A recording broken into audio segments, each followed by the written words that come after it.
नमस्कार, जोहार एवं जय हिंद दोस्तों। मुख्यमंत्री मैया सम्मान योजना के छठे किस्त के लिए एक नया फॉर्म लाया गया है और इस फॉर्म को भरना बहुत ही ज्यादा अनिवार्य है। अगर आप इस फॉर्म को नहीं भरेंगे तो आप लोगों का नाम काट दिया जाएगा। तो आज के इस वीडियो में हम आप लोगों को ये फॉर्म दिखाएंगे, बताएंगे कि आप लोगों को ये फॉर्म कहाँ से मिल सकता है, कितना पैसा लगेगा। इसके साथ साथ आज हम इस फॉर्म को भर के भी दिखाने वाले हैं, तो वीडियो को आप लोग बिल्कुल अंत तक देखिएगा, क्योंकि इस फॉर्म को अगर आप नहीं भरते हैं तो आप लोगों का नाम काट दिया जाएगा। आप यहाँ पर देख सकते हैं लिखा हुआ है नहीं मिला 2500, जल्दी से भर दो ये फॉर्म, मिलेगा एक साथ 5000। जी बिल्कुल दोस्तों, आप लोगों को 5000 रुपया अगर एक साथ चाहिए तो आप लोगों को एक नया फॉर्म भरना पड़ेगा, और अगर आप उस फॉर्म को नहीं भरते हैं ना तो आपको 5000 रुपये का 2500 रुपया भी नहीं दिया जाएगा। इसलिए मैं कह रहा हूं आप लोग इस फॉर्म को अच्छे से भर दीजिए। हम इस वीडियो में आप लोगों को ये पूरा फॉर्म भर के दिखाने वाले हैं, क्योंकि इस फॉर्म को नहीं भरने की वजह से बहुत सारे लोगों का नाम आने वाले दिनों में काट दिया जाएगा। तो जितना जल्दी हो सके आप लोग इस फॉर्म को भर दीजिए। सबसे पहले हम लोग ये बात कर लेते हैं कि ये फॉर्म आपको कहाँ मिलेगा। तो देखिए दोस्तों, ये फॉर्म ना क्या है कि आप लोगों को आपके आंगनबाड़ी केंद्र में भेजा गया है आपके पिता के नाम पर, यानी आपके पिता के नाम पर या फिर आपके पति के नाम पर ये जो फॉर्म है आपके आंगनबाड़ी केंद्र में भेजा गया है। पहला बात। दूसरा बात, इस फॉर्म में आपका नाम, आपका बैंक खाता, ये सब चीज लिखा हुआ है और आपके आंगनबाड़ी केंद्र में ये आपको फॉर्म भेज दिया गया है। तो आपको ये जो फॉर्म है वो आपको आपके आंगनबाड़ी केंद्र से ही जाकर के लाना होगा, वहां पे आपको ये फॉर्म मिल जाएगा। और ये फॉर्म सभी लोगों का आया है, जिनका भी पिछला कोई भी किस्त का पैसा आया होगा उन सभी लोगों को नाम पर ये फॉर्म भेजा गया है। तो आप लोग पहले आंगनबाड़ी केंद्र जाइएगा, वहां पर से ये फॉर्म को लेकर के आइएगा। यहाँ पे आप देख सकते हैं लिखा हुआ है नया भौतिक सत्यापन फॉर्म। ये एक भौतिक सत्यापन का नया फॉर्म आया हुआ है दोस्तों, और ये फॉर्म ना भरना बहुत ज्यादा जरूरी है, क्योंकि सरकार आपसे दोबारा सत्यापित कराना चाहती है कि हम सही लोगों को पैसा दे रहे हैं, तभी आप लोगों को आगे आने वाली किस्त और भी अच्छे तरीके से दिए जाएंगे। तो आप लोग इस फॉर्म को जरूर से जरूर भर लीजिएगा। आपको आंगनबाड़ी केंद्र में ये फॉर्म फ्री में मिल जाएगा, आपका कोई पैसा इसमें नहीं लगने वाला है। आपको आंगनबाड़ी केंद्र में ये जो फॉर्म है ये फ्री में मिल जाएगा। अब देखिए इस फॉर्म का खासियत क्या है ना, कि इसमें आपका नाम, आपका अकाउंट नंबर, आपके पिता या फिर पति का नाम बिल्कुल सही तरीके से लिख करके आया हुआ है। सभी लोगों का इसमें मैया सम्मान योजना का जो रजिस्ट्रेशन नंबर है वो भी लिखा हुआ है। चलिए इस फॉर्म को मैं आपको समझा देता हूँ कि कैसे भरना है, क्या क्या इस फॉर्म में करना है। देखिए यहाँ पर क्या लिखा हुआ, वार्षिक भौतिक सत्यापन वित्तीय वर्ष 24-25, यानी 2024-25 के लिए ये फॉर्म लाया गया है।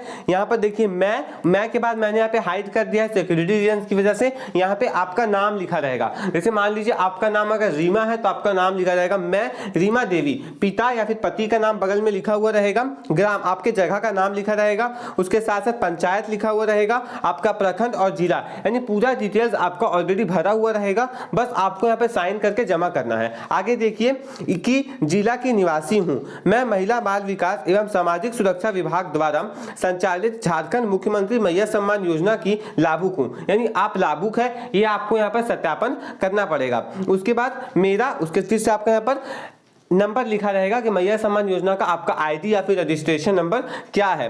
मैं इस योजना के लिए निर्धारित योग्यता रखती हूं एवं सामाजिक सुरक्षा अंतर्गत किसी अन्य पेंशन योजना की लाभार्थी नहीं हूं, ना ही मैं या मेरा परिवार आयकर अदा करता है। यहाँ पर आपसे सत्यापित करवाया जा रहा है कि आप मुख्यमंत्री मैया सम्मान योजना के पैसा को लेने के लिए योग्य है और आपका परिवार आयकर अदा नहीं करता है, या फिर आप भी आयकर अदा नहीं करते हैं, इनकम टैक्स नहीं भरते हैं, और आप योग्य है। इस बात का पता कैसे चलेगा? तो योग्यता का जो पूरा कारण है वो इसी फॉर्म के नीचे में दिया गया है, तो वो भी हम लोग आपको इसी वीडियो में समझा देंगे कि योग्यता का क्या क्या कारण है और किन किन कारणों की वजह से आप अयोग्य हो जाएंगे। उसके बाद आपको नीचे देखना है, यहाँ पर लाभुक का हस्ताक्षर, अंगूठे का निशान। जो हस्ताक्षर करते हैं वहां पर अपना साइन कर देंगे, और जो अंगूठा लगाते हैं वो यहाँ पर अपना अंगूठा लगा देंगे कहीं से जुगाड़ करके। उसके बाद सत्यापनकर्ता की अभियुक्ति, जिनको भी आप फॉर्म जमा करेंगे, जो इस चीज का सत्यापन करेंगे, वो अपना यहाँ पर कुछ भर लेंगे। उसके बाद अगला आता है जो लागू हो उसे टिक अथवा क्रॉस करें। इसके बाद आप लोगों को ना नीचे कुछ टिक क्रॉस करने को कहा गया है, वो भी हम आपको बता देते हैं।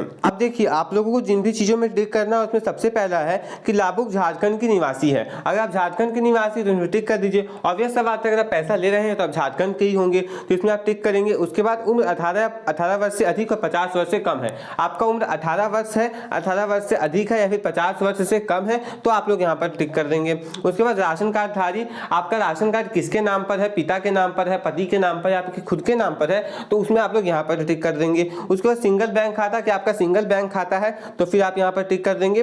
उसके बाद आपका बैंक खाता संख्या, आपका बैंक खाता संख्या यहाँ पर लिखा गया है, मैंने यहाँ पे फिर से हाइड कर दिया और IFSC कोड भी लिखा हुआ है। तो आप लोगों को ये दोनों चीजों को मिला लेना है कि हाँ आप ही का बैंक कार्ड का संख्या लिखा हुआ है बैंक खाता का और आपका IFSC कोड जो बैंक का है वो यही है। तो आप लोग दोनों चीजों को मिला लीजिएगा और आप लोगों को हर जगह टिक करके आगे बढ़ना है। फिर आपको अभियुक्ति के अंदर अपना आधार नंबर लिख देना है। आप अयोग्य है, योग्य है या फिर मृत है या फिर पलायन है, इसमें आप लोग टिक कर देंगे कि आप योग्य है या फिर अयोग्य है। उसके बाद अयोग्यता का क्या क्या कारण है वो आपको यहाँ पे समझाया गया है। आपको इन सभी के अंदर क्या करना है, क्रॉस का निशान लगाना है। अगर आप अयोग्य नहीं है तो आप इसमें क्रॉस का निशान लगा देंगे।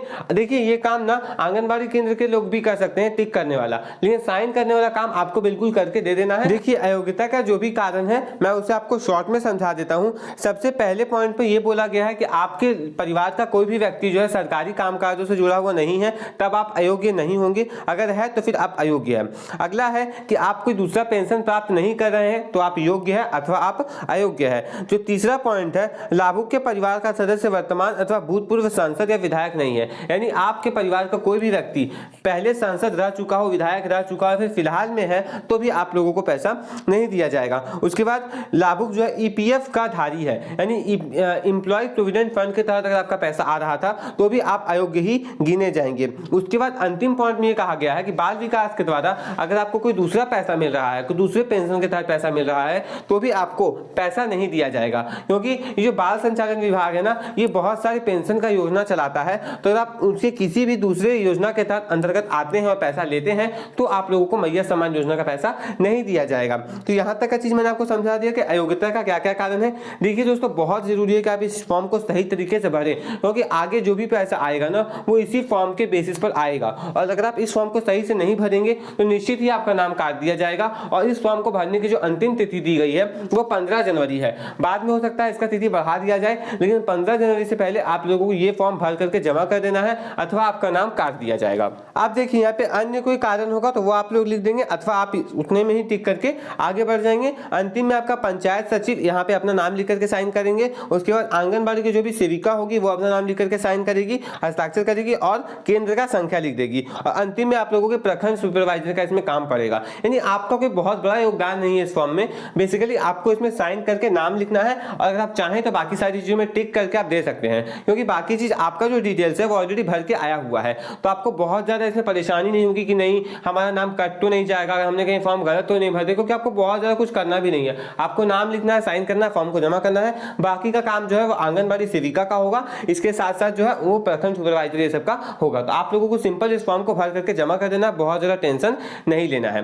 उम्मीद करते हैं दोस्तों कि आप लोगों को ये वीडियो पसंद आया होगा, और अगर आपको वीडियो पसंद आया तो वीडियो को लाइक कर दीजिए। अगर चैनल को सब्सक्राइब नहीं किए हैं तो चैनल को सब्सक्राइब भी कर लीजिए, और इस फॉर्म को जितना जल्दी हो सके आप लोग भर करके जमा कीजिए, क्योंकि इस फॉर्म को आप नहीं भर के जमा करेंगे तो आपका नाम स्वतः काट दिया जाएगा। आपका इसमें कोई योगदान नहीं होगा कि हमारा नाम क्यों कट गया, आप पूछ भी नहीं सकेंगे किसी से, क्योंकि आपका नाम स्वतः काट दिया जाएगा। आप जानते हैं कि नाम अगर काट दिया जाता है किसी भी चीज से तो जुड़वाने में कितनी ज्यादा परेशानी होती है। इसलिए जितना जल्दी हो सके ये फॉर्म आंगनबाड़ी सेविका से लेकर के आइए और इसे जाकर के जमा कर दीजिए।